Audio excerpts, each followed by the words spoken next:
հայկական զորքերի ներկայությունը այսչափ շատ մեքենաներով, ավտոբուսներով բերում են այստեղ, ինչ բախումներ են սպասում, ձեր կարծիքով, ինչի մասին է խոսում այսքան ոստիկանների ներկայությունը Զվարթնոց օդանավականի տարածքում։ Դուք կհիշեք, որ մեկ շաբաթ առաջ ազգային ժողովում հայտարարեցի, որ Նիկոլը պատժիչ գործողություններ բեմադրելու փուլի մեջ է։ Այն սուտը, մանիպուլյացիան, կեղծիքը, այդ ամեն ինչը անցել ենք, դրան զուգորդված հիմա պատժիչ գործողությունների տեսարաններ են, ինչի համար այստեղ օրինապահ քաղաքացիներ են, ովքեր եկել են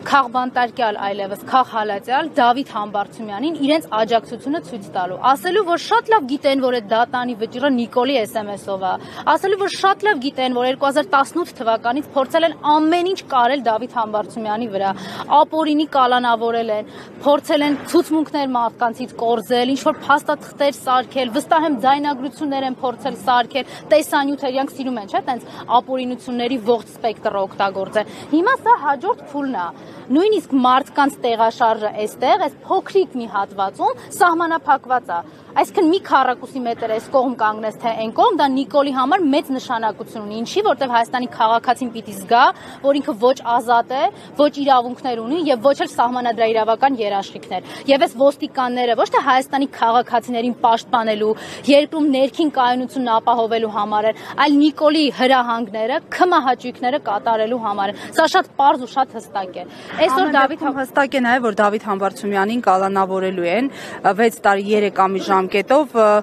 փաստացի չստացվեց կանխել այս սցենարը, հաջորդիվ ինչ եք պատրաստվում անել, որպես այն ուժ, որը նաև ներկայացրել է Դավիթ Համբարձումյանին, որ միասնական թեկնածու։ Ես շատ եմ ցավում, այո, որ պիտի համաձայնեմ ձեզ հետ նրան, որ այս փուլում էլ չհաջողեցինք կանխել եւս մեկ անձի նկատմամբ քաղաքական հետապնդումները։ Չկարողացանք կանխել շատ պարզ պատճառով, որտեղ Նիկոլը դեռ զավթած է պահում Հայաստանում վարչապետի աթոռը։ Հենց Նիկոլը չլինի Հայաստանում վարչապետի աթոռին, հավատացեք, այս նույն ոստիկանները կհիշեն, որ ունեն օրենքով եւ օրենսդրական հստակ լիազորություններ եւ այդ լիազորությունների մեջ կլինեն։ Նիկոլի ասած վնգստացող դատավորները կլինեն այն շրջանակների մեջ կամ գոնե կձևացնեն, որ այն շրջանակների մեջ են, որը օրենքը, օրենսդրությունը եւ սահմանադրությունն է թույլ տալիս։ Մեր այն գործընթացը, որ նախաձեռնել ենք Նիկոլին անվստահություն հայտնելու եւ պարոն Համբարձումյանը, որ ամենայն պատասխանատվությամբ ու գիտակցությամբ մտել է, թույլ տվեք ասեմ, այս ծանրության մեջ, շատ լավ հասկանալով, որ Նիկոլը իրեն հանգիստ չի թողելու եւ ինքը համալրելու է այսօր Հայաստանում արդեն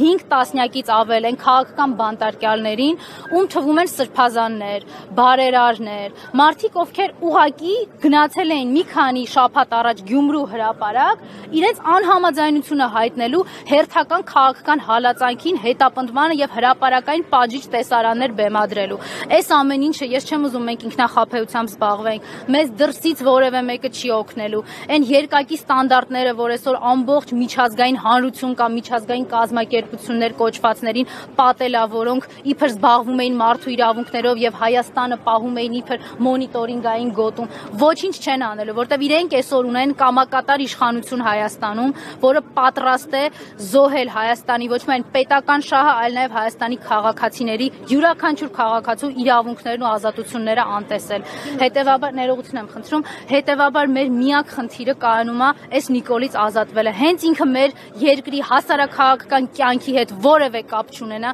ես ձեզ վստահեցնում եմ, տասնյակ խնդիրներ իր հետ անհետանալու են։ Ինչու է հենց այս ժամանակահատվածն ընտրվել դատավճիռը հրապարակելու եւ Դավիթ Համբարձումյանին 6 տարի 3 ամիս ժամկետով կալանավորելու համար։ Ես ուզում եմ մենք այդ մոլորության մեջ հանկարծ չլինենք, իրենք 2018 թվականից են փորձել Դավիթ Համբարձումյանին հետապնդել եւ ապօրինի կալանավոր ամեն ինչ արել են։ Երկու տարբերակ են ուզեցել թողեն պարոն Համբարձումյանին, կամ պիտի հրաժարական տա,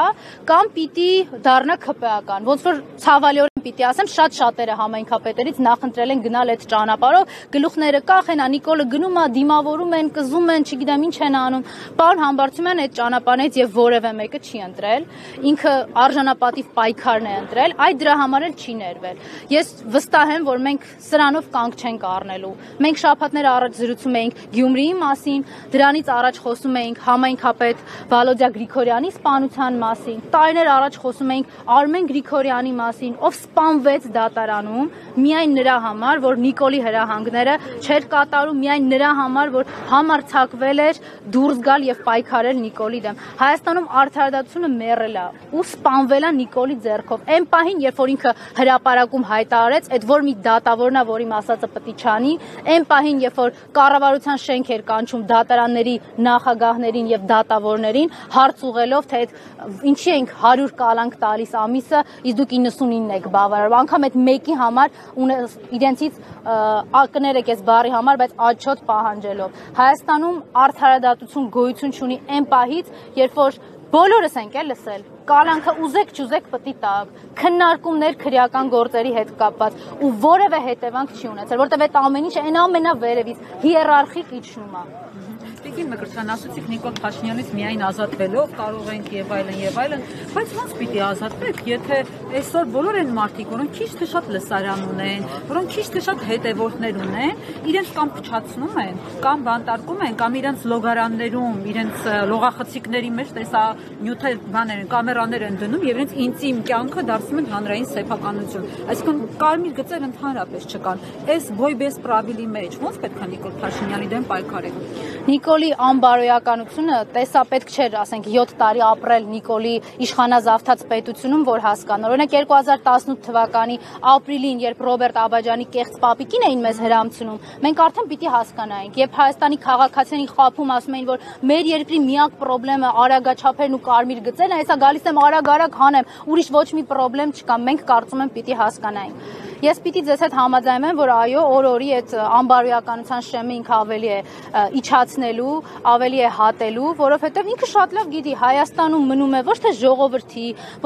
ինչ-որ մի հատվածի աջակցությամբ, այլ բացառապես վախի մթնոլորտով։ Այս նորից եմ կրկնում, այդ պատժիչ տեսարանները, այն խոստովանությունը, որ Հայաստանում կան քաղաքական բանտարկյալներ, իսկ Facebook-ով ստատուս գրել եւ դրանից հետո մարդ կալանավորել, դա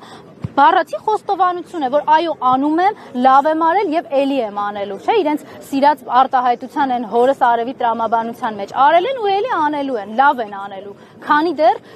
մենք չենք կարողացել բերել այն իրավիճակը առարկայացնել այն ատելությունը արդարացի եւ անհանդուրժողականությունը, որը Նիկոլի դեմ կա։ Այո, պարոն Համբարձումյանի, ես ցավում եմ։ Ոչ առաջինն էր, ոչ էլ վերջինն է։ Այնպես չի, որ վաղը մենք քաղաքական հետապնդումների ականատես չենք լինելու, բայց դա չի նշանակում, որ մենք դի ձեռքերս ծալենք, ասենք դե անկարող ենք, ինչ ուզում ա թողանի։ Ամեն օր Հայաստանի յուրաքանչյուր քաղաքացի գտնվում է վտանգի տակ, լինելու այդ հալածանքի օբյեկտ, լինելու Նիկոլի հալածանքի օբյեկտ կենտրոնում։ Մեր առաջարկը հստակ է։ Պայքարել այնքան